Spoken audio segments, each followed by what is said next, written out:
कभी क्या मैसेज देना चाह रहे हैं? ऐसा ये तो धन्यवाद है सोशल मीडिया की, जो आज अपनी आवाज़ पूरे देश नहीं विदेश तक जा रही है, क्योंकि विश्व में पहला भारत देश है जहाँ की युवा जनसंख्या सबसे ज़्यादा है। और हमारा कहीं न कहीं हर चीज़, किसान, जवान, पहलवान, किसानों ने भी आंदोलन किया 13 महीने, 750 किसानों के साथ, नेशनल पहलवानों ने किया, सभी ने किया, एक एक कर सभी जोड़ा किया। और आज अब युवा पे यानी आने वाली नस्ल पे ही हमारे आक्रमण हो रहा है। इसलिए एक तरह से फसल नस्ल को बचानी है तो सबको एकजुट करके पार्टी, राजनीति और संगठन सबको एक किनारे रख करके एकजुट होकर के आने वाली पीढ़ियों के साथ सबको खड़ा होना होगा। नहीं तो हमारे महापुरुष कह गए हैं, मिटा दो जुल्म की हस्ती, यही रेड पेपर युवाओं का पैगाम है। अरे हम सब भारत देशवासी हैं, संघर्ष करना हमारा काम है। पहले भी अंग्रेज, मुगल जो भी आए हैं, अंत सबका है। अगर नहीं मानते हैं तो एक दिन इनका भी होगा, क्योंकि हम सबसे कहना चाहते हैं, हाथ जोड़ने से मिलता ना अधिकार कभी। उठो भारत देश के युवाओं, संगठित हो, सपना हो जाएगा साकार। अभी नहीं जानते क्या हमारे युवाओं जैसी है सरकार, अभी झूठी देती आश्वासन और करती अत्याचार। सभी ये अत्याचार के बल पे ही जीतना चाहते हैं और ये पूरा देश समझ लिया है। सारा देश के युवा, किसान, जवान, पहलवान, यानी अब कोई नहीं बचा है।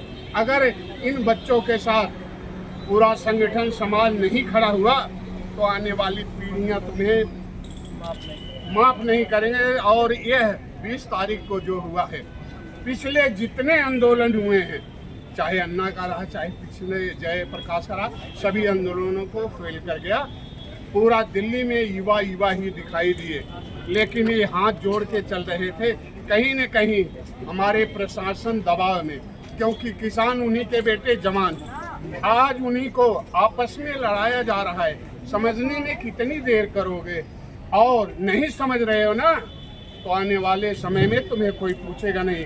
गद्दी पर जो बैठा है बुज़दिल है, औलाद नहीं। आवाम और नेट पेपर के बच्चों का दर्द हो क्या जाने, जिनके घर औलाद नहीं और बिना औलाद के हैं। परिवार में भी अगर कोई व्यक्ति नाराज हो जाता है तो गांव और रिश्तेदार खड़े होकर के उसे तुरंत मनाने के लिए पूरा गांव इकट्ठा। आज 25 दिन हो गया और धरना को तो 1 महीने से ज़्यादा हो गया। यही जस्ट पास में है और सत्र भी चल रहा है, लेकिन इनके काम में आज तक क्योंकि पीछे देखा गया है ये ऐसे हिंसात्मक, क्योंकि ये प्राकृतिक जीवन नहीं जी रहे हैं। अप्राकृतिक जीवन, हमारे राष्ट्र की अचल संपत्ति सब बेच दी गई। आने वाली पीढ़ियां अब सोच रही हैं कि अगर नहीं अब समझ पा रहे हो तो समझ लो एक तरह से नवीन रियासतीकरण होकर के देश गुलाम हो जाएगा। और ये जो करेंगे, क्योंकि कुछ चंद पूंजीपतियों के मुट्ठी में सारा इनका सब कुछ होगा और यही राज चलाएंगे। इसलिए मेरा ये सभी देशवासियों से, युवाओं, किसान, पहलवान, जवान जो संगठन बना करके अलग अलग टुकड़ों में बचे हो, एकजुट होकर के मिल करके आवाज़ उठाओ, उसी दिन तुम्हारा सपना साकार हो जाएगा। जी जी बिल्कुल बिल्कुल, उसी दिन सपना साकार हो जाएगा। आप कुछ कहना चाहेंगे? आपकी